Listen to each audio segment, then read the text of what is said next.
તો દેવ કહેવાય તો રામાપીર કહેવાય.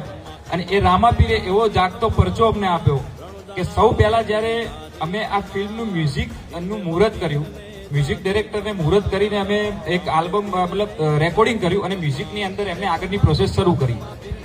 એમને જેને કામ આપ્યું તો એ વ્યક્તિને લોહીની ઉલટીઓ થઈ.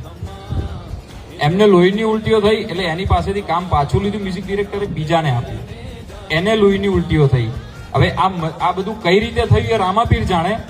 પછી મ્યુઝિક ડિરેક્ટરને એવું થયું કે આ લોકોને હું કહીશ તો કદાચ મારી પાસેથી આ કામ પાછું લઈ લેશે. તો અમને કીધું નહીં, પણ એ વ્યક્તિએ રામાપીરની બીજ માની, રામાપીરનું નારિયેળ માન્યું કે મારા 100 ગુના હશે, હું જાતે ભલે મુસ્લિમ છું પણ મારા 100 ગુના હશે તો રામાપીર હું તમારી બીજ ભરીશ, તમારું શ્રીફળ વધેરીશ. ત્યારની ઘડીને આજનો દાડો રામાપીરે કોઈ દિવસ કોઈ જગ્યાએ એમને અટકવા નથી દીધા. તો આનાથી વિશેષ તો શું પરચો માનવો. નમસ્કાર દર્શક મિત્રો, વિડીયોમાં તમારું હાર્દિક સ્વાગત છે. તો મિત્રો 19 તારીખે મિત્રો રામાપીરનું એક ફિલ્મ રિલીઝ થવાનું છે.